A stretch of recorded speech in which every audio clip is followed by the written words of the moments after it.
System മുഴുവൻ പിഴച്ചതാണ് നമ്മൾ തേവലക്കര സ്കൂളിൽ കണ്ടത്. അപ്പോൾ അവിടെ ഒരു പ്രധാന അധ്യാപികയെ മാത്രമാണ് ഇപ്പോൾ നടപടിക്ക് വിധേയമാക്കിയിരിക്കുന്നത്. അപ്പോൾ ഒരുപാട് പേരുടെ വീഴ്ച പ്രകടമായി തന്നെ നിൽക്കുമ്പോൾ എന്തിനാണ് ഈ നടപടിക്ക് വൈകുന്നത്?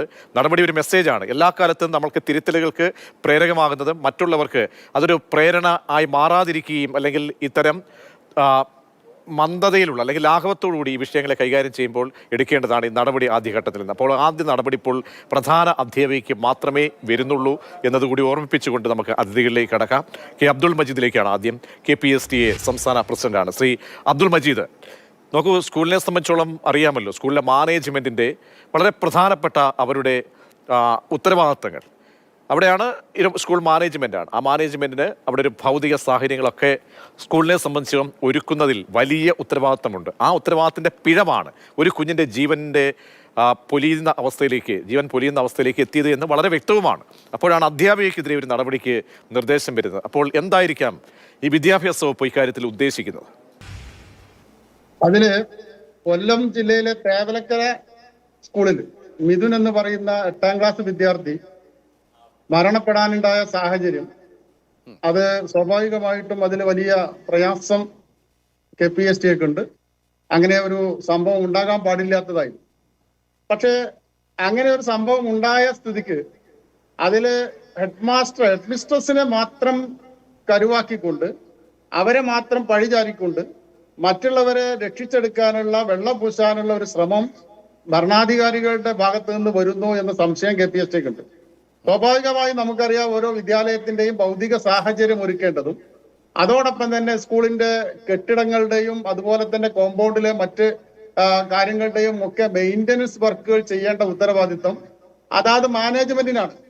KER ചാപ്റ്റർ 4 കൃത്യമായി പറയുന്ന ഒരു കാര്യമാണത്. Annual maintenance work should be held satisfactory before 10th day of May every year എന്നാ പറയുന്നത്. അതോടൊപ്പം തന്നെ പറയുന്നു, educational officers, educational agencies and managers will be held responsible for the safety of the building. മാനേജ്മെന്റിനാണ് സ്കൂളിന്റെ ഭൗതിക സാഹചര്യത്തിലെ ബിൽഡിങ്ങിന്റെ കാര്യത്തിലാണെങ്കിലും സുരക്ഷിതത്വം ഉറപ്പാക്കുന്ന കാര്യത്തിലാണെങ്കിലും ഒക്കെ അതിന് ഏതൊക്കെ രീതിയിലുള്ള തടസ്സങ്ങളുണ്ടോ ആ തടസ്സങ്ങളൊക്കെ നീക്കി കൃത്യമായി മെയ് 10ാം തീയതിക്കുള്ളിൽ അടുത്ത അധ്യയന വർഷം തുടങ്ങുന്നതിന് മുമ്പ് തന്നെ വിദ്യാലയങ്ങളുടെ സുരക്ഷയും അതിന്റെ മെയിൻ്റനൻസ് വർക്കും നടത്തേണ്ട ഉത്തരവാദിത്വം മാനേജ്മെന്റിനാണ്. സ്വാഭാവികമായിട്ടും നമുക്കറിയാം, ഇവിടെ LSGDകൾ കൃത്യമായി മെയ് 31 മുമ്പ് അതാത് വിദ്യാലയങ്ങൾ ചെന്ന് പരിശോധിച്ച് അവിടുത്തെ എല്ലാ കാര്യങ്ങളും കൃത്യമായി വിലയിരുത്തിയതിനു ശേഷം മാത്രമാണ് ഫിറ്റ്നസ് സർട്ടിഫിക്കറ്റ് നൽകുന്നത്. ഈ ഫിറ്റ്നസ് സർട്ടിഫിക്കറ്റ് വാങ്ങിയെടുക്കേണ്ടതും ഉത്തരവാദിത്വം മാനേജേഴ്സിനാണ്. പക്ഷേ ഇവിടെ പ്രഥമാധ്യാപികയുടെ മാത്രം ഉത്തരവാദിത്തമാണ് എന്ന് വരുത്തി തീർത്തുകൊണ്ട് ഇതിൽ നിന്ന് മാനേജ്മെന്റിനെ രക്ഷിച്ചെടുക്കാനുള്ള ഒരു ശ്രമം രാഷ്ട്രീയപരമായി ഉണ്ട് എന്ന് KPST സംശയിക്കുന്നു. അതുകൊണ്ട് നിയന്ത്രണത്തിലുള്ള ഒരു സ്കൂളാണ്.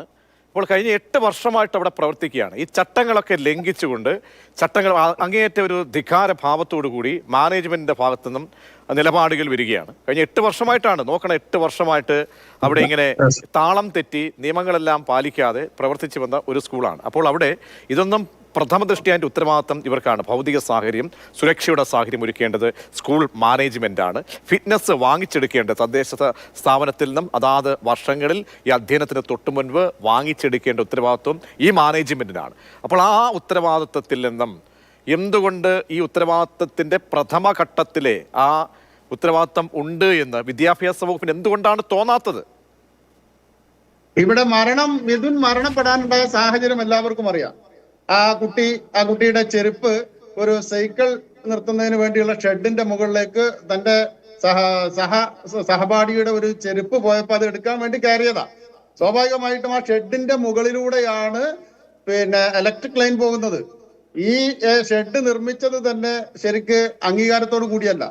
സ്വാഭാവികമായിട്ടും ഇതിന്റെ ഫിറ്റ്നസ് കൊടുക്കുന്നതിന് മുമ്പ് ഇത്തരത്തിലുള്ള അപകട സാധ്യതയുള്ള കാര്യങ്ങളൊക്കെ തന്നെ നീക്കം ചെയ്യിപ്പിക്കേണ്ടതും ഉത്തരവാദിത്തപ്പെട്ടവരുടെ ഭാഗമാണ്. ഇലക്ട്രിസിറ്റി ഡിപ്പാർട്ട്മെന്റിൽ നിന്ന് മാറി നിൽക്കാൻ കഴിയില്ല. അതുപോലെ തന്നെ തദ്ദേശ സ്വയംഭരണ സ്ഥാപനങ്ങളുടെ AE ഉൾപ്പെടെയുള്ളവർക്ക് അതിൽ നിന്ന് മാറി നിൽക്കാൻ കഴിയില്ല. അതുപോലെ പ്രത്യേകിച്ച് ഏറ്റവും കൂടുതൽ ഉത്തരവാദിത്തം മാനേജ്മെന്റിനാണ്. ആ വിദ്യാലയത്തിലെ പഠിക്കുന്ന കുട്ടികളുടെ സുരക്ഷിതത്വം ഉറപ്പാക്കേണ്ടതും അതോടൊപ്പം തന്നെ അവിടുത്തെ ഭൗതിക സാഹചര്യങ്ങൾ ഉറപ്പുവരുത്തിക്കൊണ്ടുള്ള അപകട സാധ്യത ഉള്ളതൊക്കെ ഒഴിവാക്കിക്കൊണ്ട് അതൊക്കെ മാറ്റി അപകട സാധ്യത ഇല്ലാത്ത രീതിയിലേക്ക് വിദ്യാലയ അതാണ് പ്രകടമായ രീതിയിൽ നോക്കുമ്പോൾ ഒരുപാട് ഉത്തരവാദിത്തപ്പെട്ട ആളുകളെ ആദ്യമേ സംരക്ഷിക്കുകയാണോ, തിടുക്കത്തിലാണ് നടപടികൾ വരേണ്ടത്. പക്ഷെ അതിവിടെ ഉണ്ടായിട്ടില്ല എന്നുള്ളതാണ്. നമ്മൾ ഈ പല സംഭവങ്ങളിലും ഉണ്ടാകുമ്പോൾ ആദ്യം തിടുക്കത്തിൽ അല്ലെങ്കിൽ ഈ റിപ്പോർട്ടൊക്കെ ഫ്രീസറിൽ വെക്കാതെ ആദ്യഘട്ടത്തിൽ തന്നെ ഉത്തരവാദിത്തപ്പെട്ട ആളുകൾക്കെതിരെ നടപടിയെടുക്കുക, അതാണ് വേണ്ടത്. പക്ഷെ അവിടെ ഇപ്പോൾ ഒരു ബലിയാടാകുന്നത് ഇവിടുത്തെ പ്രധാന അധ്യാപിക മാത്രമാണോ എന്ന ചോദ്യം വളരെ പ്രധാനപ്പെട്ടതാണ്. Shri M G Suresh Kumar, retired executive engineer KSEBയുടെ നമ്മോടൊപ്പം ചേരുകയാണ്. ശ്രീ എം ജി സുരേഷ് കുമാർ, നോക്കൂ, അവിടെ ഉത്തരവാദിത്തപ്പെട്ട KSEB ഉദ്യോഗസ്ഥർ അവരൊക്കെ തന്നെ വീഴ്ച വരുത്തിയ ഒരു സംഭവമാണിത്. അവരുടെയൊക്കെ തന്നെ നഗ്നമായ കൺമുന്നിൽ കണ്ട ഒരു അനാസ്ഥ, അതിലൊന്നും ഒരു വില കൊടുത്തില്ല ഈ നിയമലംഘനങ്ങൾ ഉണ്ടാക്കാൻ പോകുന്ന പ്രത്യാഘാതങ്ങളെക്കുറിച്ച്. അപ്പോൾ ഉത്തരവാദിത്തപ്പെട്ട KSEB ഉദ്യോഗസ്ഥർക്ക് എതിരെയൊക്കെ നടപടി എന്തുകൊണ്ടാണ് വൈകുന്നത്? അവർക്കൊക്കെ പ്രകടമായ വലിയ ആഴത്തിലുള്ള ഉത്തരവാദിത്തമില്ലേ ശ്രീ എം ജി സുരേഷ് കുമാർ? ഒരു അപകടം ഉണ്ടായിട്ടുണ്ട്. ആ അപകടം വളരെ ദുഃഖകരമാണ്. അതിനകത്ത് ആരൊക്കെ കുറ്റക്കാരാണോ ആ കുറ്റക്കാർ തീർച്ചയായും അവർക്കൊക്കെ എതിരായിട്ട് നടപടി വരണം എന്ന കാര്യത്തിനകത്ത് ഒരു സംശയവുമില്ല. അങ്ങനെ നടപടി വരുന്നതിന് തീർച്ചയായിട്ടും നമുക്ക് സ്വാഗതം ചെയ്യാം. അങ്ങനെ നടപടി വരും എന്ന് പ്രതീക്ഷിക്കുകയും ചെയ്യാം. ഇപ്പം ഇത് ഒരു എന്താ പറയുക, സിംഗിളായിട്ടുള്ളൊരു സംഭവം എന്ന നിലയ്ക്ക് കാണേണ്ടതില്ല. ഇപ്പോൾ കേരളത്തിൽ ഏകദേശം 4 ലക്ഷത്തോളം കിലോമീറ്റർ ലൈനുണ്ട്, ഇലക്ട്രിസിറ്റി ലൈനുകൾ. ഈ 4 ലക്ഷത്തോളം കിലോമീറ്റർ ഇലക്ട്രിസിറ്റി ലൈനിൽ 11 kV ലൈനുകളുണ്ട്, LT ലൈനുകളുണ്ട്. ഇതൊക്കെ ബെയർ കണ്ടക്ടർ ലൈനുകൾ തന്നെയാണ്. സ്വാഭാവികമായും ഈ ലൈനുകളിലൊക്കെ ഇതിൻ്റെയൊക്കെ പ്രദേശങ്ങളിൽ തൊട്ടടുത്ത് ബിൽഡിങ്ങുള്ള സ്ഥലങ്ങളുണ്ട്. പലപ്പോഴും അതിൻ്റെ താഴെ തന്നെ ബിൽഡിംഗ് ഉണ്ടാക്കിയിട്ടുള്ള സ്ഥലങ്ങളുണ്ട്. അവിടെയൊക്കെ നോട്ടീസ് കൊടുക്കുകയും അത് പൊളിച്ചു മാറ്റാൻ ആവശ്യമായിട്ടുള്ള നടപടികൾ സ്വീകരിക്കുകയൊക്കെ ചെയ്യുന്നുണ്ട്. അപ്പോൾ കഴിഞ്ഞ വർഷം നമുക്ക് ഓർമ്മയുണ്ട്, ഒരു ലൈനിൻ്റെ താഴെ വളരെ നീളമുള്ള വാഴ നട്ട ഒരു സംഭവം. സ്വാഭാവികമായിട്ടും ലൈൻ ക്ലിയറൻസിന് വേണ്ടി ആ വാഴ വെട്ടിമാറ്റിയത് വലിയ പ്രതിഷേധത്തിന് ഇടയാക്കി.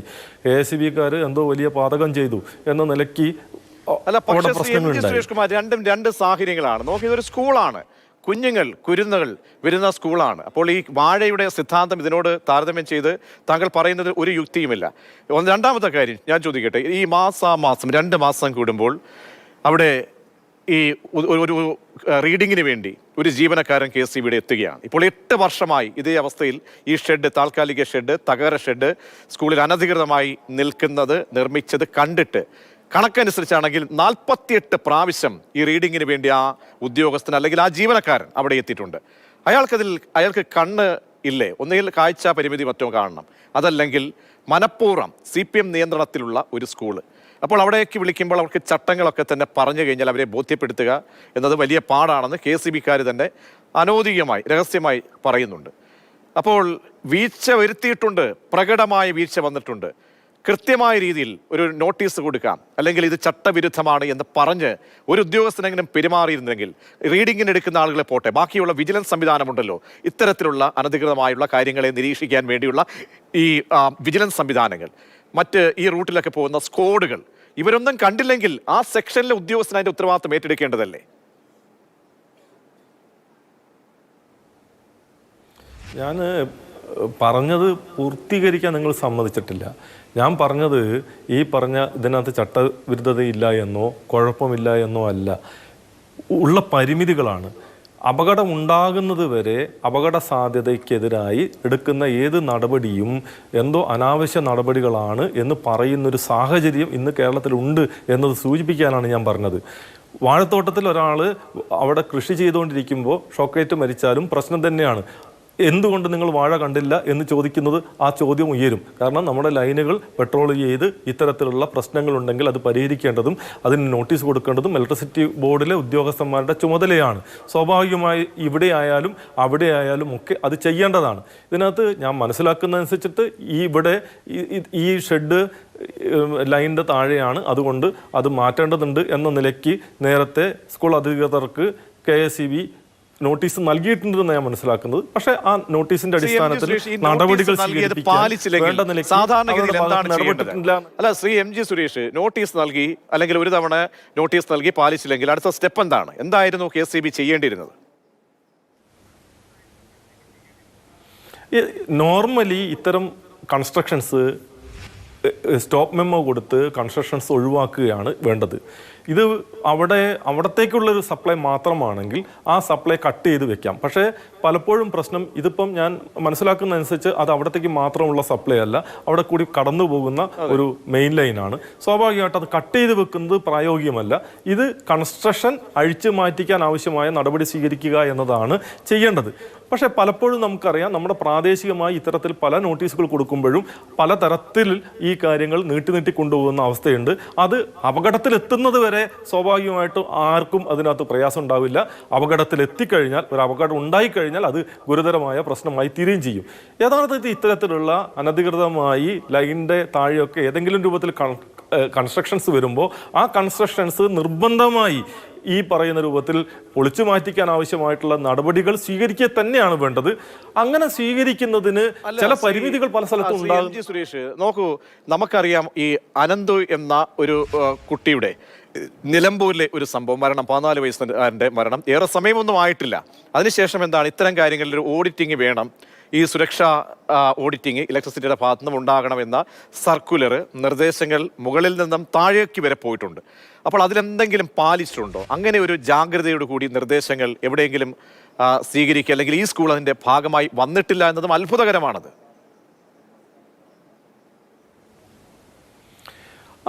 അതായത് ഈ പറയുന്ന പോലെ ഞാൻ നേരത്തെ പറഞ്ഞ ഒരു കാര്യം നമ്മൾ ഒന്നുകൂടി ശ്രദ്ധിക്കണം.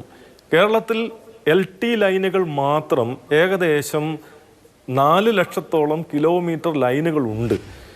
എല്ലാ പ്രദേശങ്ങളും യഥാർത്ഥത്തിൽ ഇതുപോലെ പരിശോധിച്ച് കറക്റ്റ് ചെയ്യപ്പെടേണ്ടതുണ്ട്. നമുക്ക് 1,35,00,000 കൺസ്യൂമേഴ്സ് ഉണ്ട്. കൺസ്യൂമർ പെർമിസസ് പരിശോധിച്ച് നടപടികൾ സ്വീകരിക്കേണ്ടതുണ്ട്. നമുക്ക് ഇപ്പോൾ ഉള്ളൊരു പ്രശ്നം, KSEBയിൽ നിലനിൽക്കുന്ന ഒരു പ്രശ്നം, ഈ ലൈൻമാൻമാർ പോലും ആവശ്യം ഉള്ളതിൻ്റെ പകുതി പോലും ഇല്ലാത്ത അവസ്ഥ നമ്മുടെ സ്ഥാപനത്തിലുണ്ട്. വളരെ പരിമിതമായ സ്റ്റാഫിനെ വെച്ചുകൊണ്ടാണ് ഈ സ്ഥാപനം നടന്നു പോയിക്കൊണ്ടിരിക്കുന്നത്. അതിൻ്റെ ഒരു പരിമിതിയുണ്ട്. ഈ പറയുന്ന മീറ്റർ റീഡറെ പറ്റി നിങ്ങൾ പറഞ്ഞു. കേരളത്തിലെ വൈദ്യുതി ബോർഡിലെ മീറ്റർ റീഡർമാരിൽ ബഹുഭൂരിപക്ഷവും കോൺട്രാക്ട് തൊഴിലാളികളാണ്. അവർ ഈ പറയുന്ന രൂപത്തിൽ എന്താ പറയുക, ഒരു റീഡിങ്ങിന് ഇത്ര രൂപ എന്ന നിലയ്ക്ക് വർക്ക് ചെയ്യുന്ന ആളുകളാണ്. ഈ പരിമിതികൾക്കൊക്കെ ഉള്ളിൽ നിന്നുകൊണ്ടാണ് പ്രവർത്തനങ്ങൾ നടക്കുന്നത്. സ്വാഭാവികമായും നമ്മൾ പറയുമ്പോൾ 100% പെർഫെക്റ്റായി പ്രവർത്തിക്കേണ്ടതുണ്ട്, 100% ഓഡിറ്റിംഗ് നടക്കേണ്ടതുണ്ട് എന്ന് പറയുമ്പോഴും 100%ലേക്ക് എത്തുന്നത്. പക്ഷേ നമുക്ക് ഒരു ദുര്യോഗം എന്നത്, ഒരാൾ ഒരു രക്തസാക്ഷിയായി മാറപ്പെടുമ്പോഴാണ് നമ്മൾക്ക് ആദ്യമേ ചെയ്യേണ്ട നടപടികൾ നമ്മളിങ്ങനെ അവസാനം ഇങ്ങനെ തുടങ്ങുന്നത് എന്നുള്ളതാണ് നമുക്ക് വളരെ ഖേദകരമാണ്. അത് നമ്മൾ അടുത്തിടെ ഉണ്ടായിട്ടുള്ള പല ദുരന്തങ്ങളിൽ നിന്നും, കോട്ടയം മെഡിക്കൽ കോളേജിൽ ഒരു വീട്ടമ്മയ്ക്ക് അവിടെ രക്തസാക്ഷിത്വം ഭരിക്കേണ്ടി വന്നു. ഇവിടെ അനന്തുവിന് അവിടെ നിലമ്പൂരിൽ ജീവൻ നഷ്ടപ്പെടുത്തേണ്ടി വന്നു. മിഥുന് കൊല്ലത്ത് നഷ്ടപ്പെടേണ്ടി വരുന്നു. അപ്പോൾ ഓരോ സംഭവങ്ങൾക്ക് ശേഷം ഈ സിസ്റ്റം എല്ലാം ഉണരുന്നുണ്ട് എന്നതും വലിയ ആശ്ചര്യമാണ്. ശ്രീ ഉല്ലാസ് കോവൂർ നമ്മോടൊപ്പം ചേരുകയാണ്, RSP നേതാവ്. ശ്രീ ഉല്ലാസ് കോവൂർ, നോക്കൂ, ഈ തുളസീധരൻ പിള്ള സ്കൂൾ മാനേജറുമായി ബന്ധപ്പെടുമ്പോൾ അദ്ദേഹം പറഞ്ഞ ഒരു കാര്യം, ഞാൻ ഫോണിലാണ് ചർച്ചയ്ക്ക് കയറും മുമ്പ് അദ്ദേഹത്തെ ബന്ധപ്പെട്ടത്. അദ്ദേഹം പറഞ്ഞൊരു കാര്യം, ഉല്ലാസ് കോവൂർ ഉൾപ്പെടെ എല്ലാ ദിവസവും അതുവഴി സഞ്ചരിക്കുന്ന ആളാണ്, എന്നാലൊന്നും പറഞ്ഞില്ലല്ലോ ഇങ്ങനെ ലൈൻ കമ്പി താഴ്ന്നു നിൽക്കുന്നു എന്ന്, എന്നിട്ട് വന്ന് സമരമിരിക്കുന്ന ഉല്ലാസ് കോവൂർ എന്നാണ് അദ്ദേഹം ഇത് അറിയിക്കാൻ തന്നെയാണ് പറഞ്ഞത്. അപ്പോൾ എല്ലാ സിസ്റ്റത്തിൻ്റെയും എല്ലാവരും ചേർന്നുള്ള ഒരു പിഴവിൻ്റെ ഉദാഹരണമാണ്, അല്ലെങ്കിൽ അതിൻ്റെ റിസൾട്ട് ദുര്യോഗ റിസൾട്ടായി ഈ കുഞ്ഞ് മാറുകയാണോ?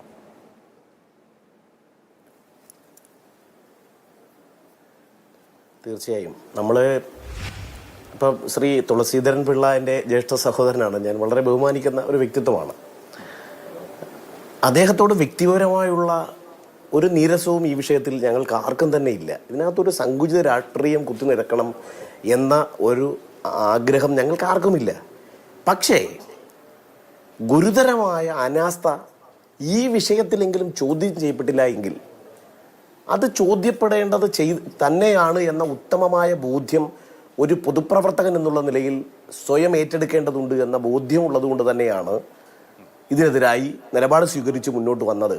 അതിന് ഞങ്ങളെ പ്രേരിപ്പിച്ച ഘടകമെന്ന് പറയുന്നത്, ഇവിടെ 13/5/2025 DGE 9520/2025 Q1P1 എന്ന സർക്കുലർ, ആ സർക്കുലർ പ്രകാരം ഈ മാനേജർക്ക് അല്ലെങ്കിൽ ഈ സ്കൂൾ മാനേജ്മെൻറ്റിനെ കൃത്യമായി 2ാമത്തെ പേജിൽ, ഈ സർക്കുലറിൻ്റെ 2ാമത്തെ പേജിൽ കിടക്കുന്ന സ്കൂളിലേക്കുള്ള വഴി, സ്കൂൾ പരിസരം, സ്കൂൾ കോമ്പൗണ്ട് എന്നിവിടങ്ങളിലുള്ള വൈദ്യുതി post, electric line, stay wire, സുരക്ഷാ വേലികൾ ഇല്ലാതെയുള്ള ട്രാൻസ്ഫോമറുകൾ, ഇത് ഞങ്ങളാണോ ഇത് സർക്കുലേറ്റ് ചെയ്തത്? ശ്രീ തുളസീധരൻ പിള്ള ഉത്തരം പറയണ്ടേ? അല്ലെങ്കിൽ ഈ സ്കൂൾ മാനേജ്മെന്റ്, അവിടുത്തെ അധികാരികൾ, ഇതിനെ നിയന്ത്രിക്കുന്ന CPM-ന്റെ ഉത്തരവാദിത്തപ്പെട്ട നേതൃത്വം, പറഞ്ഞ വാക്കുകൾ കേട്ടപ്പോൾ എനിക്കും ഒരു അത്ഭുതം തോന്നി. പിന്നെ എന്തിനാണ് ഈ സ്കൂൾ മാനേജ്മെന്റ് എന്തിനാണെന്നുള്ളതാണ്. ഇന്നിപ്പോൾ എന്താണ് അവിടെ ഒരു അധ്യാപിക ഇന്ന് ബലിയാടാക്കപ്പെടുകയാണ്. ആ അധ്യാപികയുടെ മുകളിലാണ് മൊത്തം ഉത്തരവാദിത്വം. കാരണം അവിടെ പാഠ്യേതര വിഷയങ്ങൾ, അതായത് ദൈനംദിനമായിട്ടുള്ള സിലബസ്, കുട്ടികളുടെ അധ്യാപനം തുടങ്ങിയ കാര്യങ്ങൾ കൈകാര്യം ചെയ്യേണ്ട ഒരു അധ്യാപികയ്ക്ക് അപ്പുറത്തേക്ക് സ്കൂളിൽ ഒരു ഭൗതിക സാഹചര്യങ്ങൾ ഒരുക്കേണ്ട ഉത്തരവാദിത്തമുള്ള മാനേജ്മെന്റിന് ഒരു റോളും ഇല്ലേ എന്നാ ചോദ്യം. അത് കൈകഴുകലാണ്. അത് കോട്ടയത്ത് സംഭവിച്ച അതേ കൈകഴുകലാണ്. അത് സഹല എന്ന പെൺകുട്ടി പാമ്പ് കടിയേറ്റ് മരിച്ചപ്പോൾ വയനാട്ടിൽ നടന്ന കൈകഴുകലാണ്.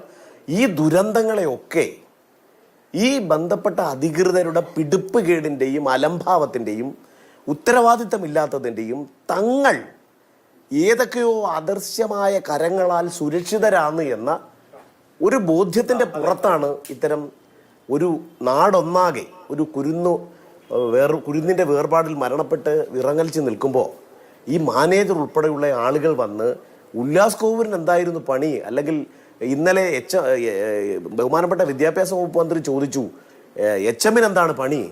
ഈ സിസ്റ്റം ഫെയിലുവർ ആണെങ്കിൽ സിസ്റ്റത്തിന്റെ ടോപ്പാരാണ്, ആ ടോപ്പിന് എന്താണ് പണിയെന്ന് പബ്ലിക് ചോദിക്കും വരാൻ പോകുന്ന തെരഞ്ഞെടുപ്പിൽ. അപ്പം അതുകൊണ്ട് എനിക്ക് വ്യക്തിപരമായി ആ മാനേജരോട് ഒരു നീരസവുമില്ല. പക്ഷേ അത് പരസ്പരം കൈകഴുകാതെ കൃത്യമായി വിദ്യാഭ്യാസ വകുപ്പ് ഈ വിഷയത്തിൽ നിരപരാധിയായ ഒരാളുടെ മേൽ മാത്രം കുറ്റം ചാരാതെ, ഇതിനകത്ത് ബഹുമാനപ്പെട്ട മൈനാഗപ്പള്ളി ഗ്രാമപഞ്ചായത്ത് പ്രസിഡന്റ് എന്നോടൊപ്പം ഈ ചർച്ചയിൽ പങ്കെടുക്കുന്നു. മൈനാഗപ്പള്ളി ഗ്രാമപഞ്ചായത്ത് പ്രസിഡന്റേതായ വളരെ ഉത്തരവാദിത്തോടുകൂടിയുള്ള ഇന്നലത്തെ സ്റ്റേറ്റ്മെന്റ് ഉണ്ട്. ഈ സ്കൂൾ ഒരു സ്വതന്ത്രാധികാര സംവിധാനം എന്നുള്ള രീതിയിലാണ് പ്രവർത്തിക്കുന്നത്. അതാണ് ഞാൻ പറഞ്ഞത്, ഇതൊരു സ്വതന്ത്രാധികാര മേഖല, അതായത് ഈ സബ് ജില്ലയിൽ ചവറ സബ് ജില്ലയുടെ കീഴിൽ പ്രവർത്തിക്കുന്ന സ്കൂളാണിത്. ഈ ചവറ സബ് ജില്ലയുടെ കീഴിൽ പ്രവർത്തിക്കുന്ന 16ഓളം സ്കൂളുകളിൽ ഏകപക്ഷീയമായി വിദ്യാഭ്യാസ വകുപ്പ് കൊടുക്കുന്ന കാര്യങ്ങൾ, ഗ്രാമപഞ്ചായത്ത് നിഷ്കർഷിക്കുന്ന കാര്യങ്ങൾ കേൾക്കാതെ അനുസരിക്കാതെ ഏകപക്ഷീയമായി പ്രവർത്തിക്കുന്നത് എന്തുകൊണ്ട്? ആ ചോദ്യത്തിന് ഉത്തരവല്ലേ കിട്ടേണ്ടത്? തീർച്ചയായും അതാണ് കിട്ടേണ്ടത്. അതും വളരെ പ്രധാനപ്പെട്ടതാണ്. കാരണം മാത്രമല്ല മറ്റ് വകുപ്പുകളുടെയൊക്കെ തന്നെ റോള് വളരെ പ്രധാനപ്പെട്ടതാണ്. അപ്പോൾ ഈ ചട്ടവും വ്യവസ്ഥയൊന്നും ഈ സ്കൂൾ മാനേജ്മെന്റിന് എന്തുകൊണ്ട് ബാധകമല്ലാതാകുന്നു എന്ന് വളരെ പ്രധാനപ്പെട്ട ചോദ്യമാണ്. സ്കൂൾ മാനേജറെ നമ്മൾ ടെലിഫോൺ ലൈനിൽ ബന്ധപ്പെടാൻ ശ്രമിക്കുന്നുണ്ട്. അദ്ദേഹം നേരത്തെ പറഞ്ഞതുപോലെ തന്നെ പലർക്കും ഒക്കെ ചൂണ്ടിക്കാട്ടാമായിരുന്നില്ലേ എന്നാണ് ചോദിക്കുന്നത്. പക്ഷേ KCB പറയുന്നു ഞങ്ങൾ ചൂണ്ടിക്കാട്ടിയെന്ന്, മറ്റ് വകുപ്പുകൾ പറയുന്നു ഞങ്ങളും ബന്ധപ്പെട്ടെന്ന്. ഒടുവിൽ എന്താണ്? എന്തായാലും ഞാനൊരു ഇടവേള പറഞ്ഞോളൂ. ഒരു കാര്യം കൂടി പറഞ്ഞോളൂ. അതായത് ഇവിടെ ഈ സബ് ജില്ലയ്ക്ക് കീഴിൽ 16ഓളം സ്കൂളുകളുണ്ട്.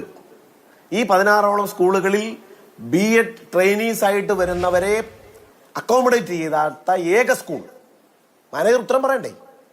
ഈ സബ് ജില്ലയ്ക്ക് കീഴിൽ പെടുന്ന 15ഓളം സ്കൂളുകളിൽ BEd ട്രെയിനീസ് അവർ ഈ ഏറ്റവും സപ്പോർട്ടീവായി 9 മണി സമയത്ത് വന്ന് അല്ലെങ്കിൽ ആദ്യ ബസ് വരുന്ന സമയത്ത് തന്നെ ഈ സ്കൂളിന്റെ സഹായകരമായ നിലപാട് സ്വീകരിക്കാൻ കഴിയുന്ന ആളുകൾ ഈ സബ് ജില്ലയ്ക്ക് കീഴിൽ 15ഓളം സ്കൂളുകളിൽ പണിയെടുക്കുമ്പോൾ അല്ലെങ്കിൽ അധ്യാപകരെയും അനാധ്യാപകരെയും സഹായിക്കുന്ന നിലപാട് സ്വീകരിക്കുമ്പോൾ ഈ സ്കൂളിൽ മാത്രം എന്തേ ഇത്തരം ആളുകളെ ഉപയോഗപ്പെടുത്താത്ത? മാനേജർ സമാധാനം പറയണ്ടേ? പലതും ഞങ്ങൾക്ക് ഈ സ്കൂളിനെ പറ്റി പറയേണ്ടി വരും. മറ്റൊരു മിഥുൻ നാളെ ഒരു സ്കൂളിലും ഉണ്ടാകരുത്, അങ്ങനെയുള്ള ഒരു ഓർമ്മപ്പെടുത്തലാണ് ഇപ്പോൾ നമ്മൾ ചർച്ചയിലൂടെ നടത്തിക്കൊണ്ടിരിക്കുന്നത്. ശ്രീ K. അബ്ദുൾ മജീദിലേക്ക് ഒരിക്കൽ കൂടി KPSTA സംസ്ഥാന അധ്യക്ഷനാണ്. ശ്രീ അബ്ദുൾ മജീദ്, അധ്യാപകരെ സംബന്ധിച്ചോളം അറിയാമല്ലോ, വീട്ടിൽ കുഞ്ഞുങ്ങൾ ചെലവഴിക്കുന്ന സമയം വളരെ കുറച്ചാണ്. വൈകിട്ട് സ്കൂളിൽ എത്തിക്കഴിഞ്ഞാൽ രാത്രി കുറച്ച് സമയം, ബാക്കിയൊക്കെ ഉറങ്ങുന്നു. രാവിലെ എണീറ്റ് ഏറ്റവും അധികം ചെലവഴിക്കുന്നത് ഗുരുമുഖത്താണ്, ഗുരുവിൻ്റെ മുന്നിലാണ്, അധ്യാപകരുടെ മുന്നിലാണ്. അപ്പോൾ അവരെ സംബന്ധിച്ചോളം, ഓരോ കുഞ്ഞിനെ സംബന്ധിച്ചോളം അവർക്ക് ഒരു റോളുണ്ട്. വിദ്യാർത്ഥി അനുപാതം വെച്ചൊക്കെ നോക്കുമ്പോൾ അതൊരു വലിയൊരു ചലഞ്ച് കൂടിയാണ്. പക്ഷേ അധ്യാപകരുടെ റോള് പ്രധാനപ്പെട്ടതാണ്, പ്രധാനാധ്യാപികയുടെ റോള് വളരെ പ്രധാനപ്പെട്ടതാണ്. നമ്മളിപ്പോൾ പ്രധാനാധ്യാപികയ്ക്ക് എതിരെ എടുത്ത നടപടിയെ പൂർണ്ണമായിട്ടും അങ്ങ് അപലപിച്ച് അല്ലെങ്കിൽ അത് തെറ്റാണ് എന്ന് പറയുകയല്ല. അധ്യാപികയ്ക്ക് ഒരു റോളുണ്ട്, മാനേജ്മെന്റിന് ഒരു റോളുണ്ട്. ചെയ്യേണ്ട റോളുകൾ ആരും ചെയ്തിട്ടില്ല. അപ്പോൾ ഈ പ്രധാനാധ്യാപികയും ഒരർത്ഥത്തിൽ നോക്കിക്കഴിഞ്ഞാൽ അവരും ഈ ഉത്തരവാദിത്തം ഏൽക്കേണ്ടവരാണ്. ശ്രീ അബ്ദുൾ മജീദ്, അതിലെന്തായാലും ഒരു വിദ്യാലയത്തിലെ അധ്യാപകരെ സംബന്ധിച്ചും പ്രഥമാധ്യാപികയെ സംബന്ധിച്ചുമൊക്കെ സ്വാഭാവികമായിട്ടും ആ വിദ്യാലയത്തിൽ വരുന്ന കുട്ടികൾ എന്ന് പറയുന്നത് അവരുടെ മക്കളാണ്. ഞങ്ങളുടെ കുട്ടികളെ പോലെ തന്നെയാണ് ഞങ്ങൾ അവരെയും പരിചരിക്കുന്നതും അവരുടെ സുരക്ഷയും മറ്റു കാര്യങ്ങളും ഒക്കെ നോക്കുന്നത്. പക്ഷെ ഇവിടെ ഒന്ന് രണ്ട് വിഷയങ്ങളിൽ നമ്മൾ ശ്രദ്ധിക്കേണ്ട ഒരു കാര്യം, വൈദ്യുത വകുപ്പ് കൃത്യമായി നോട്ടീസ് കൊടുത്തു എന്ന് പറയുന്നു. നോട്ടീസ് കൊടുത്തെങ്കിൽ ആ നോട്ടീസിനനുസരിച്ച് അവിടുത്തെ സുരക്ഷയും ആ വൈദ്യുതി ലൈനിൽ നിന്ന് ഷോക്ക് അടിക്കാൻ സാധ്യതയുണ്ട് എന്ന് ബോധ്യപ്പെടുത്തിയിട്ട് പോലും ആ ഷെഡ് പൊളിച്ചു മാറ്റാൻ തയ്യാറാകാത്ത മാനേജ്മെന്റ്. അതോടൊപ്പം തന്നെ നമ്മുടെ ബഹുമാനപ്പെട്ട മന്ത്രി ഏത് കാര്യങ്ങൾ വരുമ്പോഴും അധ്യാപകരെയും പ്രഥമാധ്യാപകരെയും നിങ്ങളൊക്കെ ശമ്പളം വാങ്ങുന്നവരല്ലേ, ശമ്പളം വാങ്ങുന്നത് എന്തിനാണ് എന്ന് ചോദിക്കുന്ന ഒരു രീതി, അതൊരു ശരിയായ സമീപനമാണെന്ന് എനിക്ക് തോന്നുന്നില്ല. കേരളത്തിലെ സർക്കാർ ജീവനക്കാരും അധ്യാപകരും എന്ന് പറയുന്നത് അവർ ജോലി ചെയ്തിട്ടാണ് ശമ്പളം വാങ്ങുന്നത്, കൃത്യമായി ജോലി ചെയ്യുന്നുണ്ട്. എല്ലാ ഭാരവും എല്ലാ ഉത്തരവാദിത്വവും അവരുടെ മാത്രം ചുമലിൽ കെട്ടിവെച്ച് മാറി നിൽക്കാനുള്ള ഒരു സാഹചര്യം ഒരു ശരിയായ സമീപനമല്ല. ഇവിടെ നേരത്തെ ചർച്ചയിൽ ഉല്ലാസ് സൂചിപ്പിച്ചതുപോലെ തന്നെ കോട്ടയം മെഡിക്കൽ കോളേജിൽ ദാരുണമായി ഉണ്ടായ സംഭവം, ആ ബിൽഡിംഗ് പൊളിഞ്ഞു വീഴുകയും അതോടൊപ്പം തന്നെ മണിക്കൂറുകളോളം ഒരു സ്ത്രീ അതിനകത്ത് ഉൾപ്പെട്ടിട്ട് അതിന്റെ ഉത്തരവാദിത്വം അന്ന് ആ മെഡിക്കൽ കോളേജിലെ സൂപ്രണ്ട് സ്വയം ഏറ്റെടുത്തിട്ട് പോലും അവരുടെ മേൽ യാതൊരു ആക്ഷനും ഇതുവരെ വന്നിട്ടില്ല. പക്ഷെ ഇവിടെ പ്രഥമാധ്യാപകയെ മാത്രം കരുവാക്കിക്കൊണ്ട് മാനേജ്മെന്റിനെ വെള്ളപൂശിക്കൊണ്ട് അത് ഇടതുപക്ഷ സഹയാത്രികരായ മാനേജർമാരായതുകൊണ്ടാണോ എന്ന് സംശയിക്കുന്നു. അതോടൊപ്പം തന്നെ അധ്യാപകരെയും പ്രഥമാധ്യാപകരെയും ഒക്കെ മോശക്കാരാക്കി ചിത്രീകരിക്കാനുള്ള ഒരു പ്രവണത അധികാരികളുടെ ഭാഗത്തുനിന്ന് വരുന്നു എന്നുള്ളതാണ് യാഥാർത്ഥ്യം. എല്ലാ വിദ്യാലയങ്ങളിലും അധ്യാപകരും ആ പ്രഥമാധ്യാപകരും കുട്ടികളെ അവരുടെ സുരക്ഷയും അവരുടെ മറ്റു കാര്യങ്ങളുമായി കൃത്യമായി ഇടപെടൽ നടത്തി കൃത്യമായി ബോധന പ്രക്രിയയുമായി മുന്നോട്ട് പോകുന്നവരാ. അവര് കൃത്യം 9:45 വിദ്യാലയം തുടങ്ങുന്നെങ്കിൽ 9 മണിക്ക് തന്നെ വിദ്യാലയത്തിൽ എത്തുന്നുണ്ട്. പക്ഷെ ഇതിവിടെ 9:15 ഈ കുട്ടി ആ ഷെഡിന്റെ മുകളിൽ നിന്ന് അപകടം സംഭവിക്കുന്നു. സ്വാഭാവികമായിട്ടും അതില് ആ ബിൽഡിംഗ് എല്ലായിടത്തും ഒരാളുടെ നോട്ടം എത്തിപ്പെടണമെന്നില്ലല്ലോ. ഹെഡ്മാസ്റ്റർ എന്താ സ്കൂളുണ്ട്, അധ്യാപകരൊക്കെ സ്കൂളുണ്ട്. പക്ഷെ അവരുടെ ശ്രദ്ധയിൽപ്പെടുന്ന ഒരു സാഹചര്യം ഉണ്ടായില്ല എന്നുള്ള യാഥാർത്ഥ്യം. അതിന്റെ മുഴുവൻ ഉത്തരവാദിത്വവും പ്രഥമാധ്യാപകയിൽ മാത്രം കെട്ടിവെച്ചുകൊണ്ട് മാനേജ്മെന്റിനെ വെള്ളപൂശി മാനേജ്മെന്റ് ഭൗതിക സാഹചര്യങ്ങളിൽ ഉയർത്തുന്ന പ്രതിഷേധം അതാണ് അധ്യാപകർക്കെതിരെ മാത്രമുള്ള നടപടി എന്നുള്ളതാണ്. ശ്രീ വർഗീസ് തരകൻ, മൈനാഗപ്പള്ളി പഞ്ചായത്ത് പ്രസിഡന്റ് കൂടി നമ്മുടെ തത്സമയം ചേരുകയാണ്. ശ്രീ വർഗീസ് തരകൻ, ഈ വിഷയവുമായി ബന്ധപ്പെട്ട് ഒരുപാട് പ്രതിഷേധങ്ങൾ പ്രതിപക്ഷ പാർട്ടികളുടെ ഭാഗത്തു നിന്നും ഉയരുകയാണ്. അതിലൊരു കാര്യം ഞാൻ ചോദിച്ചോട്ടെ, ഇപ്പോൾ നിങ്ങളുടെ ഇപ്പോഴത്തെ DCC അധ്യക്ഷനാണ് അവിടെ മുൻപ് അവിടെ HM ആയിട്ട് ഇരുന്ന ആൾ എന്ന് പറയുന്നു. അദ്ദേഹത്തിന്റെ കാലത്തും ഇതുണ്ടായിരുന്നു, അദ്ദേഹത്തിനൊക്കെ ഉത്തരവാദിത്തം ഉണ്ടായിരുന്നുവല്ലോ എന്ന ചോദ്യമാണ് നിലവിലെ മാനേജ്മെന്റ് പറയുന്നത്. അങ്ങനെയെങ്കിൽ അദ്ദേഹത്തെയും അന്ന് അതിന്റെ ഉത്തരവാദിത്തം അദ്ദേഹവും ഏറ്റെടുക്കേണ്ട ഒരാളല്ലേ എന്ന് ചോദിക്കുന്നുണ്ട്. ആ ചോദ്യത്തിന് പ്രസക്തി ഉണ്ടോ? ഇതിൽ അപകടകരമായ രീതിയിലുള്ള അനാസ്ഥകൾക്ക് ആരുത്തരം പറയും? ശ്രീ വർഗീസ് തരകൻ. DCC പ്രസിഡന്റായിട്ട് ബഹുമാനപ്പെട്ട പ്രസാദ് സാർ അവിടെ ഇരിക്കുന്ന പ്രസിഡന്റ് അവിടുത്തെ HM ആയിട്ടിരിക്കുന്ന സമയത്ത് അന്ന് ഈ സൈക്കിൾ ഷെഡ് അവിടെ ഇല്ലായിരുന്നു. അതാണ് അതിൻ്റെ ഒരു യാഥാർത്ഥ്യം. സൈക്കിൾ ഷെഡ് പണിയാൻ വേറെ ഒരുപാട് സ്ഥലം ഉണ്ടായിരുന്നു. എന്നിട്ട് അവിടെ പണിയാതെ ഇവിടെ തന്നെ പണിയുണ്ട കാര്യമില്ലായിരുന്നല്ലോ. അവിടെ ലൈൻ അതുവഴി പോകുന്ന കാര്യമാണ് പറഞ്ഞത്. ലൈൻ ഇലക്ട്രിക് ലൈൻ അതുവഴി പോകുന്നുണ്ടല്ലോ. ലൈൻ അതുവഴി വരുന്ന അത് തൊട്ടടുത്ത് ഇതിപ്പോ 2 സ്കൂളുകളുണ്ട്, ബോയ്സും ഉണ്ട് ഗേൾസും ഉണ്ട്. ഗേൾസിലേക്ക് പോകാനുള്ള ഒരു കണക്ഷനും അതോടൊപ്പം തന്നെ ഒരു തൊട്ടടുത്ത ഒരാൾ കൂടെ കൊടുക്കുന്ന കണക്ഷനാണ് അവിടെ ഉള്ളത്. അത് നേരത്തെ ഉണ്ടായിരുന്നു, 40 വർഷമായിട്ട് ആ ലൈൻ ഉണ്ടായിരുന്നു, അത് നിഷേധിക്കുന്നില്ല. പക്ഷേ ഇപ്പോൾ ഈ അപകടം സംഭവിച്ചത് അതിന്റെ താഴെ കൊണ്ടുവന്ന് സൈക്കിൾ ഷെഡ് പണിതുകൊണ്ടാണ് അതിന് പ്രധാനപ്പെട്ട ഒരു കാരണം. ശ്രീ വർഗീസ് തരകൻ, അങ്ങ് മൈനാഗപ്പള്ളി പഞ്ചായത്ത് പ്രസിഡന്റാണ്, അങ്ങയുടെ കീഴിൽ വരുന്ന ഒരു ഏരിയയാണിത്. അപ്പോൾ അവിടെ ഒരു കൃത്യവിലോപം ഇങ്ങനെ നടക്കുന്നു എന്ന് അങ്ങ് ഇതുവരെ അങ്ങേക്ക് ശ്രദ്ധയിൽപ്പെട്ടിട്ടില്ലായിരുന്നു. കഴിഞ്ഞ 8 വർഷമായിട്ടുണ്ടല്ലോ ഈ ഒരു നിർമ്മാണം അവിടെ നടന്നിട്ടും അതുവഴി ഇങ്ങനെ അപകടകരമായ രീതിയിൽ എപ്പോഴും ഒരു മരണം മാടി വിളിക്കുന്ന തരത്തിൽ ഒരു ലൈനുകൾ ഇങ്ങനെ പോകുന്നെങ്കിൽ താങ്കളൊന്നും ഇത് അറിഞ്ഞില്ലായിരുന്നുവോ? ഞാൻ അതിനെക്കുറിച്ച് പറഞ്ഞു കഴിഞ്ഞാൽ അത് സത്യത്തിൽ ഒരു CPM-ന്റെ ഒരു ഭരണസമിതി നടത്തുന്ന സ്കൂളാണ്. ഞങ്ങൾക്ക് അതിനകത്ത് ഞങ്ങൾ പ്രതിപക്ഷ കക്ഷികളാണ്. ഞങ്ങളെ ഒരിക്കൽ പോലും അതിനകത്ത് ഒരു കാര്യത്തിനും വിളിക്കാറില്ല. ഞാൻ പഞ്ചായത്ത് പ്രസിഡന്റാണ്. ഇന്ന് വരെ ഒരു കമ്മിറ്റിയിലും എന്നെ അവിടെ വിളിച്ചിട്ടില്ല. മാത്രമല്ല, നമ്മൾക്ക് അതിനകത്ത് അവർ പറയുന്ന മറ്റൊരു കാര്യം പറയുന്നത് പിന്നെ ഹൈസ്കൂളാണ്. സാധാരണ പഞ്ചായത്തിൻ്റെ ഭരണം എന്ന് പറയുന്നത് UP school, lower primary school, അങ്ങനെ അത്തരത്തിലുള്ള സ്കൂളുകളിലാണ് നമ്മൾ നേരിട്ടുള്ള സംവിധാനവും കാര്യങ്ങളൊക്കെ ചെയ്യുന്നത്. ഞങ്ങളുടെ സ്റ്റാൻഡിംഗ് കമ്മിറ്റി ചെയർമാനോ അല്ലെങ്കിൽ പഞ്ചായത്ത് പ്രസിഡന്റിനെ അവിടുത്തെ ഒരു കമ്മിറ്റിക്ക് വിളിച്ചിട്ടില്ല. അങ്ങയുടെ പരിമിതികൾ, ദയനീയാവസ്ഥ ചൂണ്ടിക്കാട്ടുമ്പോൾ സ്കൂളിനകത്തേക്ക് അതിന്റെ ആ ഒരു അകത്തേക്ക് കയറേണ്ടതില്ല. പക്ഷേ അതിനപ്പുറത്തേക്ക് ചില ചൂണ്ടിക്കാട്ടേണ്ട ഈ വിവരം, ഇങ്ങനെ ഒരു അനാസ്ഥ ഇവിടെ സംഭവിക്കുന്നു, തങ്ങളെ അങ്ങോട്ട് അടുപ്പിച്ചില്ലെങ്കിൽ പോട്ടെ, അത് താങ്കൾ അങ്ങനെ ഒരു പരിമിതി പറയുന്നു, ശരി തന്നെ. അതല്ല, നമുക്കൊരു KCB സിസ്റ്റം ഉണ്ടല്ലോ, വിദ്യാഭ്യാസ വകുപ്പുണ്ടല്ലോ, മറ്റൊക്കെ ഏജൻസികളുണ്ടല്ലോ, അവിടേക്കൊക്കെ ഈ വിഷയം അവതരിപ്പിച്ചോ? തീർച്ചയായിട്ടും സാറേ, അത് നമ്മളെ ശ്രദ്ധയിൽപ്പെടുത്തിയിട്ടില്ല. എൻ്റെ ശ്രദ്ധയിൽപ്പെടുത്തി കഴിഞ്ഞാൽ തീർച്ചയായിട്ടും അന്നേരം തന്നെ നടപടി ഉണ്ടായേനെ. മാത്രമല്ല, നമുക്ക് പറയാനുള്ള ഒരു വേദിയും അവിടെ ഇല്ലാതെ പോകുന്നു എന്നുള്ളതാണ് ഒരു യാഥാർത്ഥ്യം. അപ്പോൾ ഈ സ്കൂൾ മാനേജ്മെന്റ് സത്യത്തിൽ താങ്കൾ പറയുന്നത് ചറിഞ്ഞു വരുന്നതനുസരിച്ചാണെങ്കിൽ ഈ സ്കൂളിന്, ഈ മാനേജ്മെന്റിന് നിയമങ്ങളൊന്നും ബാധകമല്ല. അതായത് വിദ്യാഭ്യാസ വകുപ്പിന്റെ ചട്ടങ്ങളും വ്യവസ്ഥകളും ഒക്കെ തന്നെ ബാധകമല്ല. ഈ KCBയുടെ ചട്ടങ്ങളും വ്യവസ്ഥകളും ഒന്നും ബാധകമല്ല. അപ്പോൾ ഒരു സ്വയം അധികാര കേന്ദ്രമായി പ്രവർത്തിക്കുകയായിരുന്നു ഈ സ്കൂൾ. അതെ അതെ, തീർച്ചയായിട്ടും അവരുടെ ഇപ്പൊ ഭരണസ്വാധീനം ഉപയോഗിച്ച് എന്തും ചെയ്യാനുള്ള ഒരു സംവിധാനമാണ് അവർക്കുള്ളത്. അതാണ് അതിന്റെ ഒരു യാഥാർത്ഥ്യം. ശ്രീ MG സുരേഷ് കുമാർ, ഇവിടെ സത്യത്തിൽ ഈ KCBയുടെ അനുമതിയോടുകൂടി തന്നെയാണ് സാറേ അത് ഈ ഷെഡ് അവർ പണിയേണ്ടത്. കാരണം അത് ആ ലൈൻ ഓഫ് ചെയ്യാതെ ഒരു കാരണവശാലും അവിടെ ഷെഡ് പണിയാൻ പറ്റത്തില്ല. കാരണം 1 മീറ്റർ പോലും ഈ ഷെഡും ഇത് തമ്മിലുള്ള അകലമില്ല. തീർച്ചയായിട്ടും അവരിത് ഓഫ് ചെയ്യാതെ ഒരു കാരണവശാലും ഇങ്ങനെ ഒരു ഷെഡ് പണിയാൻ പറ്റത്തില്ല. അതാണ് അതിന്റെ ഒരു യാഥാർത്ഥ്യം. മാനേജ്മെന്റ്, സ്കൂൾ മാനേജ്മെന്റ് 4.6 മീറ്റർ ഈ പ്രതലത്തിൽ നിന്നും, പിന്നെ അതിവിടെ 4.2 മാത്രമേ അളക്കുമ്പോൾ അറിയാൻ കഴിയുന്നുള്ളൂ. അപ്പോൾ ആ ലൈൻ അവിടെ പാടില്ല. ഒരർത്ഥത്തിൽ നോക്കിക്കഴിഞ്ഞാൽ അങ്ങനെ ഒരു ലൈനെ വലിക്കാനേ പാടില്ല.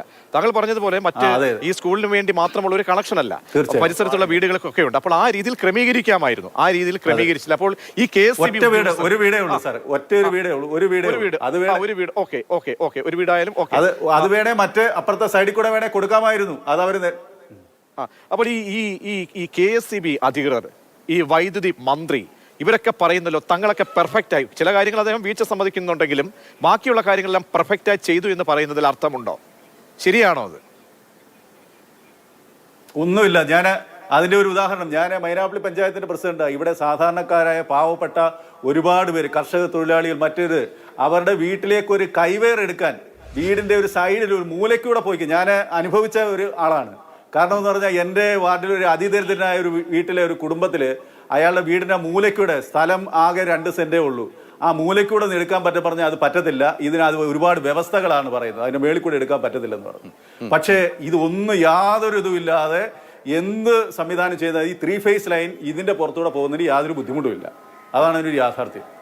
അതാണ് ശ്രീ MG സുരേഷ് കുമാർ, അങ്ങനെയാണ് കാര്യങ്ങൾ. കാരണം പെർഫെക്റ്റ് അല്ല KCB. മന്ത്രി പറയുന്നതൊക്കെ എന്താണ്? മന്ത്രി ഒരു കാര്യം എന്തായാലും അദ്ദേഹം മേന്മകളൊന്നും പറഞ്ഞില്ല, ആദ്യമേ തന്നെ പറഞ്ഞു വീഴ്ചകൾ ഉണ്ട് എന്ന് സമ്മതിച്ചു. അത് തന്നെ വലിയ കാര്യം. പക്ഷേ ഈ സിസ്റ്റം അവിടെ ഫെയിലിയർ ആയിരുന്നു, നിങ്ങളുടെ സംവിധാനം അവിടെ ഫെയിലിയർ ആയിരുന്നു. KCBക്ക് വലിയ വീഴ്ച പറ്റി. അപ്പോൾ ഉത്തരവാദിത്തപ്പെട്ട ആ സെക്ഷൻ ഓഫീസർ ഒരു നിമിഷം പോലും അവിടെ ഇരിക്കാൻ ഈ ഉത്തരവാദിത്തപ്പെട്ടവർ യോഗ്യരല്ല. ഈ ഒരു അധ്യാപികയ്ക്ക് എതിരെ എടുക്കുന്ന ആ വലിയ ഒരു തിട്ടൂരം അല്ലെങ്കിൽ അവർക്ക് ഉള്ള വാറോല എടുക്കുന്ന ഈ വിദ്യാഭ്യാസ മന്ത്രി കാണിച്ച ആ ഒരു ധൈര്യം ആദ്യം കാണിക്കേണ്ടിയിരുന്നത് വൈദ്യുത മന്ത്രിയായിരുന്നു ശ്രീ MG സുരേഷ് കുമാർ.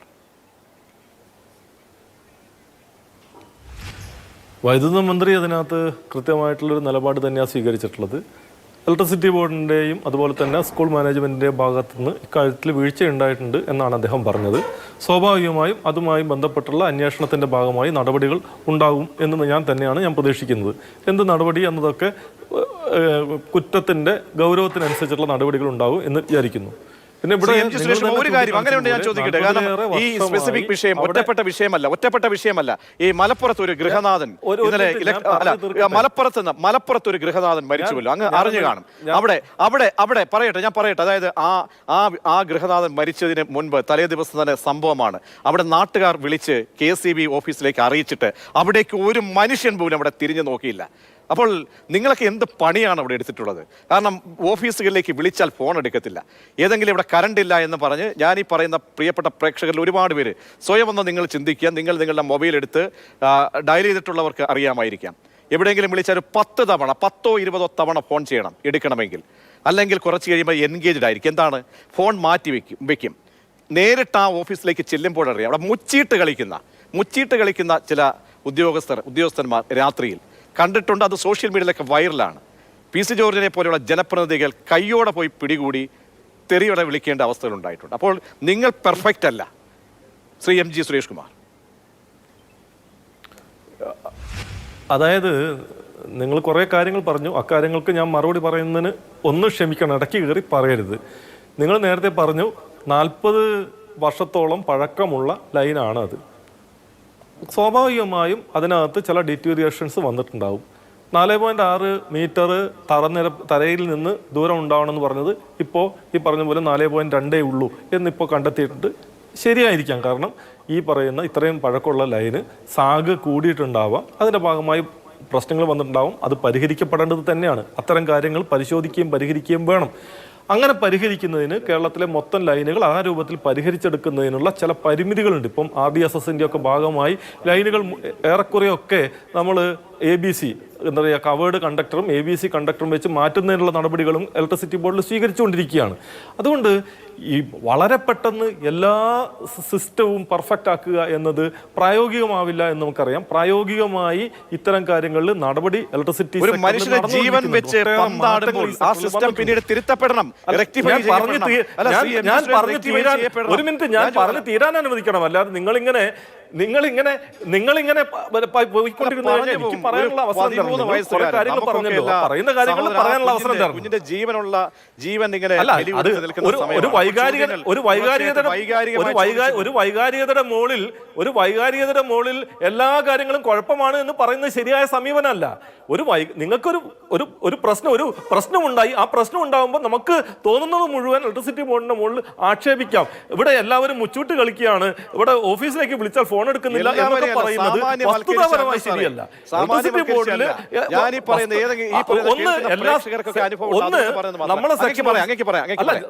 നിങ്ങൾ പറയുന്നത് സാമാന്യവൽക്കരിക്കുക തന്നെയാണ് ചെയ്തിട്ടുള്ളത്. അതുകൊണ്ടാണ് ഞാൻ പറയുന്നത് അങ്ങനെയും ഉദാഹരണങ്ങളുണ്ട് എന്ന് മാത്രമാണ് ചൂണ്ടിക്കാട്ടിയത്. വിളിച്ചു പറയുന്നതിനുള്ള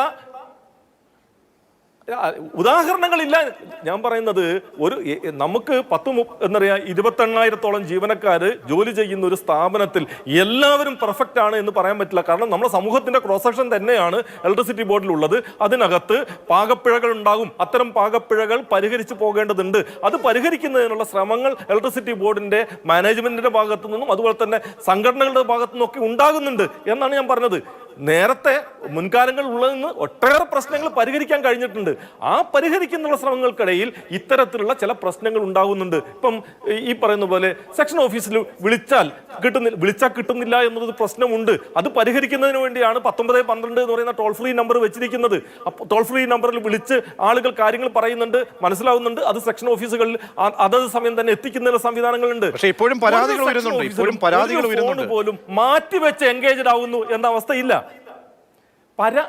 അതായത് ഇതിനകത്ത് ഒരു സെക്ഷൻ ഓഫീസിലേക്ക് ഒരു വൈദ്യുതി ഞാൻ ചോദിച്ചത് ഇന്നലത്തെ ഗൃഹനാഥന്റെ മരണവുമായി ബന്ധപ്പെട്ടാണ്. ഓരോ ജീവൻ നമ്മൾ കൊടുക്കേണ്ടി വരുന്നു. അല്ല ഇന്നലത്തെ മലപ്പുറത്തെ സംഭവം നോക്കൂ. അവിടുത്തെ നാട്ടുകാർ പലതവണ വിളിച്ചു പറഞ്ഞിട്ട് അത് വിച്ഛേദിക്കപ്പെട്ടിരുന്നെങ്കിൽ ഒരു കുടുംബം അനാഥമാകില്ല ഇന്ന്. കാരണം അദ്ദേഹത്തിന്റെ കാർഷിക വൃത്തിയുമായി ബന്ധപ്പെട്ട് ജീവിക്കുന്ന ഒരു മനുഷ്യനാണ്. ആ മനുഷ്യന്റെ ആ വീട്ടിൽ നിന്ന് ഇനി അവർക്ക് വരും ദിവസങ്ങളിൽ അവിടെ ഗൃഹനാഥനില്ല. ഇല്ലാതെ പോകുന്നത് എന്തുകൊണ്ടാണ് നമ്മൾ സമയോചിതമായി ഇടപെട്ടിരുന്നെങ്കിൽ?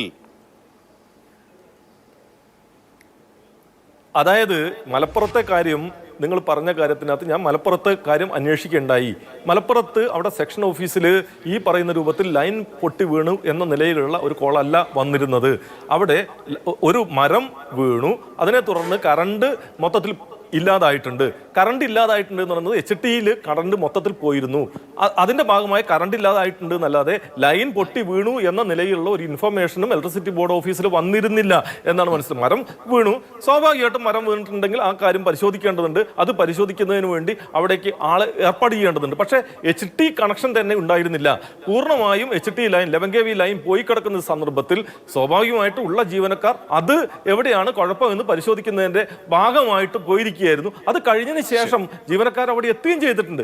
പക്ഷേ അതിനിടയ്ക്ക് അവിടെ പൊട്ടി വീണ ലൈൻ ഉണ്ടായിരുന്നു. അതും പൊട്ടി വീണത് ഫേസ് ലൈൻ അല്ല, ന്യൂട്രൽ ലൈൻ പൊട്ടി വീണു. പക്ഷേ അതിനകത്ത് റിവേഴ്സിൽ കറണ്ട് വരികയും ആ നിലയിൽ ഒരാൾ അവിടെ മരണപ്പെടുകയും ചെയ്തു.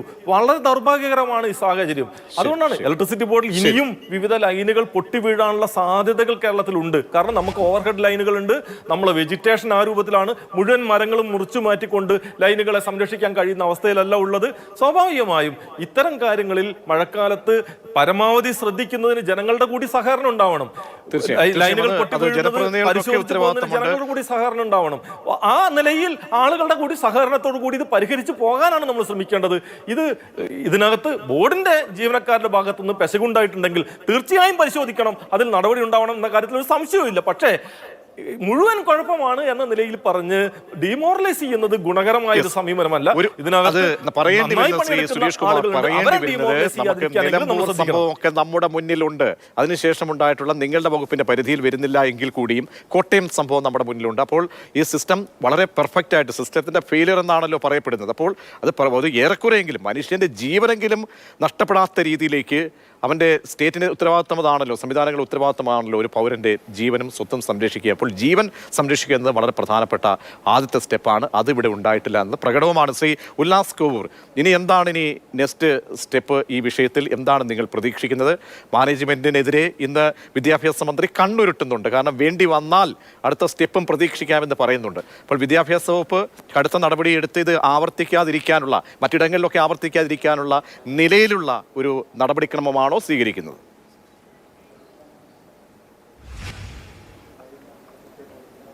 അതെ പ്രതീക്ഷ, ഇതൊരു ഇൻസ്റ്റിറ്റ്യൂഷണൽ മർഡർ ആണ് എന്ന് പറയേണ്ടി വരും. ഇവിടെ സിസ്റ്റം ഫെയിലിയർ ആണ് എന്നാണ് പലപ്പോഴും വന്ന് പറയുന്നത്. ഇവിടുത്തെ വിന്നിംഗ് ആയിട്ടുള്ള സിസ്റ്റം ഏതാണ് പറയേണ്ടത്? ഇന്നത്തെ വിദ്യാഭ്യാസ മന്ത്രിയുടെ രാവിലത്തെ പ്രസ് മീറ്റിംഗ് ആശ്വാസകരമാണ്. ആ കുടുംബത്തിനെ സംബന്ധിച്ചോളം, ഞങ്ങളെ സംബന്ധിച്ചിടത്തെല്ലാം യാഥാർത്ഥ്യ ബോധത്തോടു കൂടിയാണ് ഇന്ന് വിദ്യാഭ്യാസ മന്ത്രി അത് അക്കാര്യങ്ങൾ വിശദീകരിച്ചത്. കാരണം അതിൻ്റെ യഥാർത്ഥ മുഖം എന്താണ് ഇവിടെ നടന്നത് എന്നുള്ളത് അദ്ദേഹത്തിന് ഇന്ന് ബോധ്യപ്പെട്ടു എന്നുള്ളതാണ്. ഇന്ന് രാവിലെ ഈ കുഞ്ഞിൻ്റെ വീട്ടിലേക്ക് ഒരു മന്ത്രി വന്നു. അവരൊരു മാതാവാണ്, മക്കളുള്ള ഒരു സ്ത്രീയാണ്. മന്ത്രിയാണ് എന്നുള്ളത് പോട്ടെ, അതൊരു സാങ്കേതികതയുടെ പേരിൽ. പക്ഷെ മനുഷ്യത്വത്തിൻ്റെ പേരിൽ ഒരു ആനന്ദ നൃത്തം ചവിട്ടിക്കൊണ്ട് ഇത് വലിഞ്ഞു കയറി എരന്ന് വാങ്ങിയ മരണമാണെന്ന് ഒരു മന്ത്രി, ജില്ലയിൽ നിന്നുള്ള ഒരു മന്ത്രിയാണ് പറയുന്നത്. എത്ര നിരുത്തരവാദപരമായിട്ടാണ്, മനുഷ്യത്വരഹിതമായിട്ടാണ് ഈ വിഷയത്തെ ഈ മന്ത്രിമാർ, ജനപ്രതിനിധികൾ സമീപിക്കുന്നത് എന്നുള്ളതല്ലേ ഒരു ദുരന്തം. മറ്റ് സാങ്കേതികതയെല്ലാം പോയിക്കൊള്ളട്ടെ, പക്ഷെ ഇതിനകത്ത് ഈ മാനേജർ പറഞ്ഞതും ഈ മാനേജ്മെന്റ് വെള്ളപൂച്ചി രക്ഷപ്പെടാൻ ശ്രമിക്കുന്നതുമെല്ലാം അവരുടെ ഭാഗത്ത് ഗുരുതരമായ വീഴ്ച സംഭവിച്ചു എന്ന് പൊതുസമൂഹം, മലയാളി വിലയിരുത്തിയിരിക്കുന്നു. അതിൽ നിന്ന് ഒളിച്ചോടാനാണ് ഒരു HM മാത്രം കുറ്റക്കാരിയാക്കിക്കൊണ്ട് മാനേജ്മെന്റിനെ രക്ഷപ്പെടുത്താനുള്ള നിലപാട് സ്വീകരിക്കുന്നത്. ഇത് ആശ്വാസകരമല്ല. ഇവിടെ മന്ത്രിമാർ തന്നെ വന്ന് നേരിട്ട് വീഴ്ചകളെ തിരുത്തുവാൻ ശ്രമിക്കുകയാണ്. കോട്ടയത്ത് നമ്മൾ കണ്ടു, ഇപ്പോൾ തേവലക്കരയിൽ അത് കണ്ടു. അതുകൊണ്ട് തന്നെയാണ് അധികാരത്തിൻ്റെ ഉന്മാദത്തിൽ ആനന്ദ നൃത്തം ചവിട്ടിക്കൊണ്ട് എരന്ന് വാങ്ങിയ മരണം, ഈ കുരുന്നിൻ്റെ മരണം മൂലം വിറങ്ങലിച്ച് നിൽക്കുന്ന ഒരു നാടിനോടുള്ള, തൻ്റെ സ്വന്തം ജില്ലയോടുള്ള പ്രതികരണമാണ്. അധികാരത്തിൻ്റെ തുടർഭരണത്തിൻ്റെ ധിക്കാരവും ധാർഷ്ട്യവും ഈ സ്കൂളിൻ്റെ മാനേജറിൽ തുടങ്ങി ഈ പാർട്ടിയെ കേരളത്തിൽ ഭരിക്കുന്ന MV ഗോവിന്ദനിൽ വരെ എത്തി നിൽക്കുന്നു. അപ്പം എത്രമാത്രം സമരങ്ങളോട് അനീതി കണ്ടാൽ, പ്രതീക്ഷ അനീതി കണ്ടാൽ പ്രതികരിക്കണ്ടേ നമ്മൾ? അത് പ്രതികരിക്കുന്നത് കൊണ്ട് നമ്മളെല്ലാം കലാപകാരികളാണെന്ന് ഒരു കമ്മ്യൂണിസ്റ്റ് പാർട്ടിയെ നിയന്ത്രിക്കുന്ന ഒരു പരമാധികാര സ്വഭാവത്തിൽ ഇരുന്നു കൊണ്ട് ഒരു സ്റ്റാലിനിസ്റ്റ് ശൈലി പറയുകയാണ്. വിരുദ്ധ നിലപാടുകൾ, ആശയങ്ങൾ അത് എല്ലാം കലാപം സൃഷ്ടിക്കാനാണ് എന്ന് പറയുകയാണ്. സത്യത്തിൽ ഇന്നലെ മുതൽ ഈ നാട് വിറങ്ങലിച്ച് നിൽക്കുകയാണ്. ഈ അമ്മയുടെ ഈ കുരുന്നിന്റെ മാതാവ് പ്രവാസ ലോകത്തേക്ക് പോയത് എന്തുകൊണ്ടാണ് ചർച്ച ചെയ്യപ്പെടണ്ടേ? ഈ കൂലിപ്പണിക്കാരനായ കൽപ്പണിക്കാരനായ മനു ഇന്നലെ രാവിലെ മഴയായതിനാൽ പണിയില്ലാത്തത് കൊണ്ട് ആദിക്കാട് മുക്കെന്ന് പറയുന്ന സ്ഥലത്തേക്ക് ഈ കുട്ടിയെ കൊണ്ടുവന്ന് ബസ് ട്യൂഷൻ സെന്ററിൽ ആക്കുകയാണ്. അവിടെ നിന്നാണ് ഈ കുരുന്ന് ബസ്സിൽ കയറി ഈ കോവൂർ എന്ന് പറയുന്ന തോപ്പുമുക്കിൽ ബസ്സിറങ്ങി കൂട്ടുകാരോടൊപ്പം കളിച്ചുല്ലസിച്ച് സന്തോഷത്തോടെ സത്യത്തിൽ വിറങ്ങലിക്കുകയാണ്, വാക്കുകൾ മുറിഞ്ഞു പോവുകയാണ്. ഞങ്ങളുമൊക്കെ കുട്ടികളുള്ള സ്കൂളിൽ പഠിക്കുന്ന കുട്ടികളുള്ള രക്ഷിതാക്കളാണ്, ഞാനും ഗ്രാമപഞ്ചായത്ത് പ്രസിഡന്റ് അടക്കമുള്ള. ശരി, അതാണ് സമയക്കുറവ് കൊണ്ടാണ് നമുക്ക് പറഞ്ഞറിയിക്കാൻ കഴിയില്ല. അങ്ങനെ ഗുരുതരമായിട്ടുള്ള പിഴവുകളാണ് ഈ കുഞ്ഞിന്റെ ജീവനെടുത്തത്. നമ്മുടെ സിസ്റ്റത്തിന്റെ ഫെയിലിയർ തന്നെയാണ് സമ്മതിക്കേണ്ടി വരികയാണ്. അവിടെയാണ് ഇപ്പോൾ വിദ്യാഭ്യാസ വകുപ്പ് ഇന്ന് ഒരു അധ്യാപികയ്ക്കെതിരെയുള്ള നടപടിക്ക് നീക്കം നടത്തുന്നത്. വളരെയധികം നന്ദി ചർച്ചയിൽ പങ്കെടുത്ത